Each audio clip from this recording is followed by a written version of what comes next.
Bienvenue dans cette nouvelle édition du Morning News à la une de l'actualité. 4 avril 1960, 4 avril 2020, 60 ans jour pour jour que le Sénégal a accédé à son indépendance. Mais face à la menace du Covid-19, les festivités ont été annulées. Le projet de barrage de la Renaissance en Éthiopie continue de faire des vagues, alors que les négociations sont toujours en cours avec le Soudan et l'Égypte. Les autorités éthiopiennes ont déployé leur armée. Et la légende du football ghanéen Kwasi Owusu a tiré sa révérence. Âgé de 72 ans, l'un des attaquants les plus prolifiques de l'histoire du football ghanéen est décédé le lundi 30 mars 2020. Mais tout d'abord, le Sénégal célébrait ce samedi 4 avril le 60e de son indépendance. Si par le passé l'accession du pays à sa souveraineté était célébrée en grande pompe sur l'ensemble du territoire, cette année, et pour la première fois dans l'histoire du pays, il n'en est rien. Face à la menace du Covid-19, les festivités ont été annulées. Le président Macky Sall s'est néanmoins adressé à ses compatriotes lors d'une allocution télévisée ce vendredi, les appelant à l'unité ainsi qu'à la solidarité en ces temps difficiles. Nous l'écoutons. Mes chers compatriotes, cette année, nous célébrons 60 ans de liberté retrouvée et de fraternité constamment revitalisée.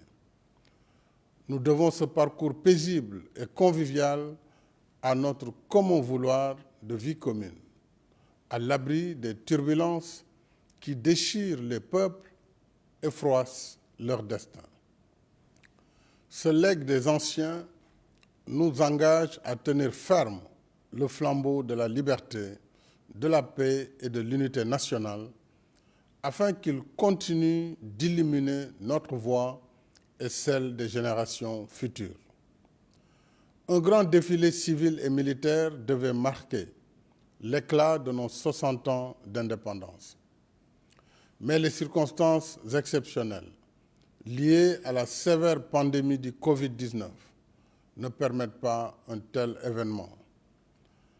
En lieu et place du défilé, je présiderai demain au Palais de la République une cérémonie de levée des couleurs sobre et symbolique. Toutes les autres manifestations initialement prévues sont annulées sur l'étendue du territoire national. Inconstitutionnel au Zimbabwe, telle a été jugée l'accession de Nelson Chamisa à la présidence du parti d'opposition MDC. La Cour suprême du pays a ainsi confirmé le caractère illégal de la présidence du successeur de Morgan Tsvangirai, déjà jugé par une autre instance judiciaire du pays. Les précisions dans ce sujet de Fanny Monichi. Nelson Chamisa n'est pas le chef légitime du MDC. C'est le jugement rendu par la Cour suprême du Zimbabwe sur le conflit qui agite le mouvement pour un changement démocratique. Il y a 2 ans, à la mort de Morgan Tsvangirai, fondateur du MDC et opposant historique à l'ancien président Robert Mugabe, Nelson Chamisa avait accédé à la tête du parti. Une nomination jugée aujourd'hui illégale par la Cour suprême. Il est tout à fait clair que l'ascension du deuxième appelant à la tête du parti était fondamentalement entachée d'irrégularités constitutionnelles. La perpétuation de cette situation sans correction appropriée non seulement saperait l'éthique et les préceptes de la Constitution, mais porterait également atteinte aux droits de tous les membres du parti à une direction élue constitutionnellement.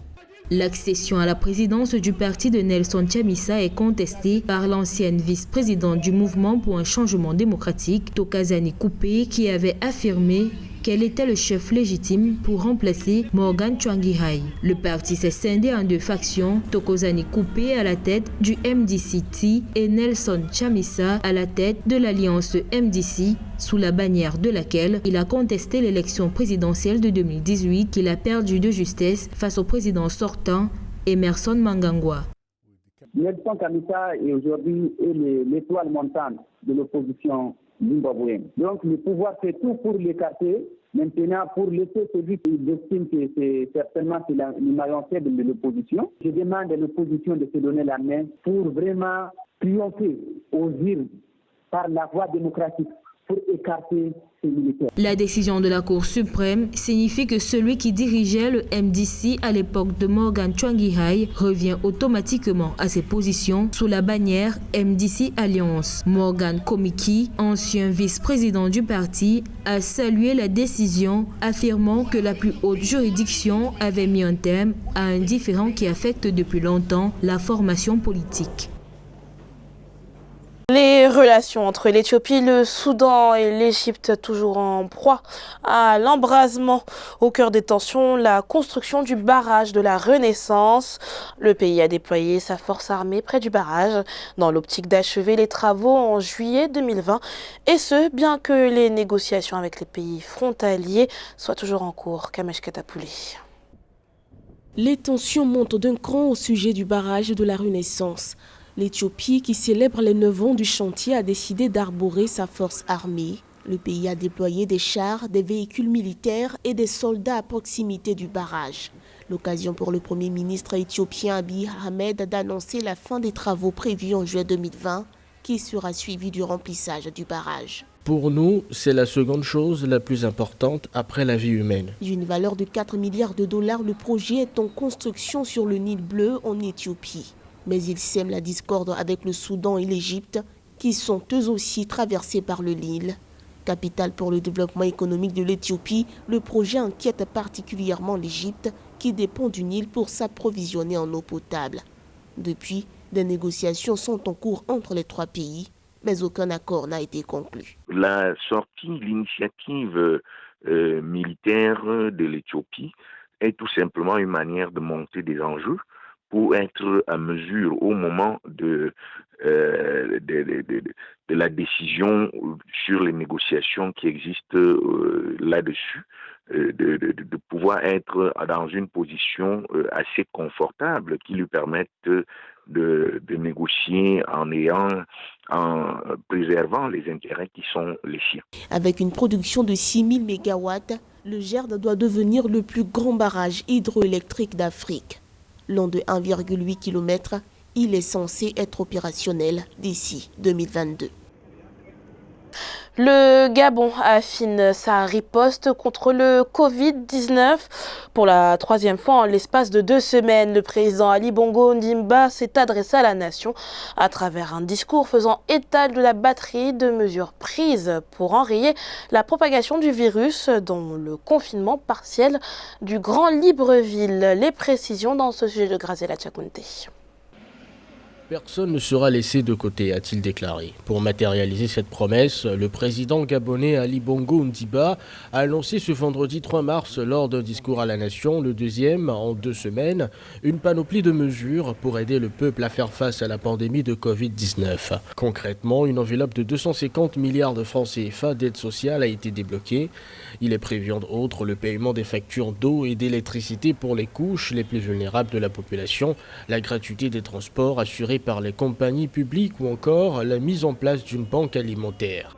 Aussi, j'instruis le Premier ministre à rendre publiques toutes les mesures que j'ai arrêtées dans les meilleurs délais. Celles-ci que j'estime salutaires pour vous. Les entreprises ne sont pas en reste. Un guichet de financement d'urgence de 225 milliards de francs CFA a été créé pour répondre immédiatement aux besoins urgents de leur trésorerie. Certains d'entre elles bénéficieront en outre d'allègements fiscaux et de reports d'échéances pour le remboursement de leurs dettes. Au Gabon, personne ne sera laissé de côté. Mon devoir est de vous protéger. Ensemble, nous surmonterons cette crise car ce sont les épreuves qui nous révèlent et qui doivent nous rendre encore plus solidaires. Sur le plan sanitaire, le dépistage massif a été annoncé pour freiner la propagation du Covid-19. 60 centres seront créés à cet effet sur l'ensemble du territoire. Rappelons que le Gabon a à ce jour enregistré 21 cas confirmés de coronavirus, dont un décès. Le Covid-19 qui inquiète également au Malawi. Le pays est devenu le 50e du continent à être touché par la pandémie. Les autorités malawites ont annoncé jeudi soir avoir enregistré 3 cas de Covid-19. Ces 3 cas ont été recensés à Lilongwe, la capitale. Il s'agit d'un homme de 63 ans qui avait récemment voyagé en Inde. Les 2 autres personnes atteintes du virus sont des membres de sa famille ainsi qu'un employé de maison. Dans le reste de l'actualité au Ghana, Kwasi Owusu, véritable légende du football, s'est éteint.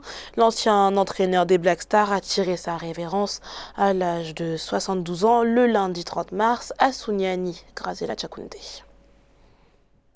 Kwasi Owusu n'est plus. Surnommé Powerhouse, il a été capitaine des Black Stars lors de la Coupe d'Afrique des Nations 1970, inscrivant 3 buts au cours du tournoi lors duquel le Ghana a perdu 1-0 en finale face au Soudan, pays hôte. On se souvient de lui pour avoir marqué 9 buts lors de la victoire totale de 15-1 contre le Niger lors des qualifications. Vraiment, c'était un grand attaquant, un grand joueur au niveau des Black Stars qui viennent de perdre. Il était le meilleur buteur ghanéen avec 36 buts. Et je pense étant un ancien gloire du football ghanéen, c'est obligé qu'il s'immisce un peu dans le football de l'équipe nationale. Kwasi Owusu a également participé aux Jeux olympiques de 1972 à Munich. Il était le meilleur buteur du Ghana sur la scène internationale avec 36 buts, un record qui n'a été battu que par Asamoah Gyan.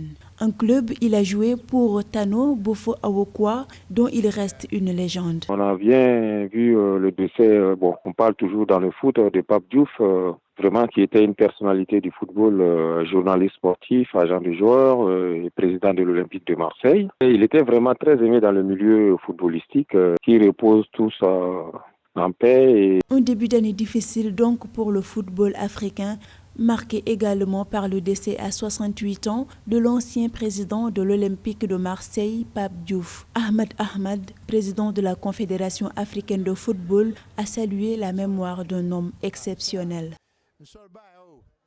Ce journal a été préparé par l'ensemble de la rédaction. Merci pour votre fidélité. Retrouvez dans un instant une nouvelle édition de l'information sur Africa 24.